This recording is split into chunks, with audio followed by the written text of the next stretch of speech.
Hello, this is Ray again with Ray's Real Reviews. Today I'm just doing a quick preview, kind of like a teaser trailer of the next video I'm working on. I've been wanting a kayak for a long time, and I'm usually renting them and renting canoes, and after a while that can get costly. So I decided to get one, but the problem is the average price of a tandem kayak for someone with a family starts at about $650, and it can go up to $1,000. And that's, for a long time, that's been out of my budget, so I just never got it.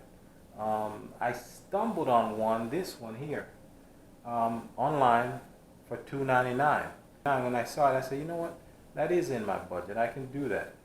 But whenever you get something that's less than half the price of the going rate, you have to wonder, is it worth it? What are the features? And are you going to like it? So that's what I'm going to be working on. Preparing a video.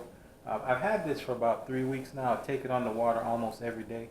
So I'm very familiar with it, and just want to do a thorough video review of it. So stay tuned. But in the meantime, let me show you some of the parts of it. All right, let's start at the front. The very front, there's a drain hole here. If water gets inside the hull, you unscrew this and stand it up on end, and the water will drain out. Next, we have a carrying handle for pulling it on the beach or wherever you are. There's something interesting about the handle situation when we get to the back of the boat that we'll talk about further.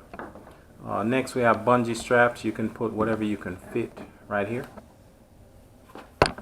Right here you can put, I guess, a water bottle or a couple cans of soda. Next you have the underbottom storage. One thing to keep in mind with almost all kayaks, there's no compartments inside it. So whatever you put in here, it can slide and shift and move to the back to where you can't reach it. That's just the way it is, and that's something you'll have to figure out how to overcome for whatever you're putting. For whatever you're putting under the bottom. Next, you have a cup holder. I'm not sure why they did this. You can attach the seat, the front seat only, on the side or in the middle. I'm not sure what the advantage of that is, so I'll leave that part alone. There's 3 seats, but that is kind of deceptive, because realistically, one adult can sit here, one adult can sit here. You can put a child in the middle, but this is the reason I don't.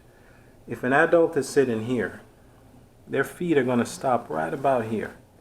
So if you have a child sitting here, where's his feet supposed to go? Yours are in the way. And another thing is, if a child is sitting here and an adult's in front of him, that adult's going to be blocking his view. So I don't know how much a good time he's going to be having. So I prefer for the child, or my child at least, to sit in front of her mom right here. And that way her legs can be in the middle and the mom's legs can be on the outside. No problem with space. The only thing you want to keep in mind is when you have a child in front of you and you're paddling, you have to adjust your paddle a little so you're not hitting them on the head. And the person in the back will have the the burden, if you want to say it, of doing most of the paddling and the steering. At the back, you have a quite bigger bungee compared to the front. You can put more here. Another under storage. It's pretty big under here. Some people will even put sleeping bags and tents in there. That's pretty hardcore. If you can make it fit, that's a good thing. That's pretty much it. Oh, one more thing I wanted to point out. A lot of people like to fish on their kayaks, and it's common to use a milk crate in the back, and you put PVC pipes with rod holders, and it's very popular. The good thing about this is this shape. A milk crate will fit just right behind the seat. Some kayaks have a V-shaped back where the milk crate will not fit, so that's something to keep in mind.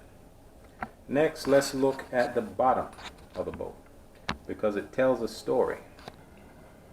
The shape of a boat, just looking at it, can tell you a lot about how it's going to perform. Fast boats or fast kayaks are usually narrow and long. This boat is wide and flat. And also the back end of this boat is squared off. Again, fast kayaks usually have this V shape so that the water will come and meet at one point and have very little drag. One thing I noticed, these rails here, they're not straight. They're at this angle, and it appears that as water travels, it reaches this point and it starts to tumble and have turbulence. When you look behind the boat while you're rowing, you'll see a lot of kind of whirlpools in this section. And I think that, along with the width, is what helps limit the top speed of the boat. Every boat has its own characteristics, and this one kind of seems like no matter how hard you paddle, there's only so fast you can go. It's like a top speed on it. Alright, thanks for watching my preview. I'm going to work on doing a thorough video of this kayak. My whole point is to try to find ways, better ways, to get kids or families off the couch, put the phone down, put the internet down, and do stuff together outside this that's real. It's something that we kind of, as humanity, have gotten away from. And getting out on the water is a good way to do that. You see nature, fish, birds, fresh air, and once you do it, you ask yourself, you'll say, gosh, why haven't I done this before? You know? So that's my whole point. So if you're interested in finding out more about this kayak, and is it worth it, the value of it, you can click subscribe, and it may take me a week or two to do the video. I'm not sure. I'm not going to rush it, but you'll be the first to know when it's done. So thanks for watching. Stay tuned.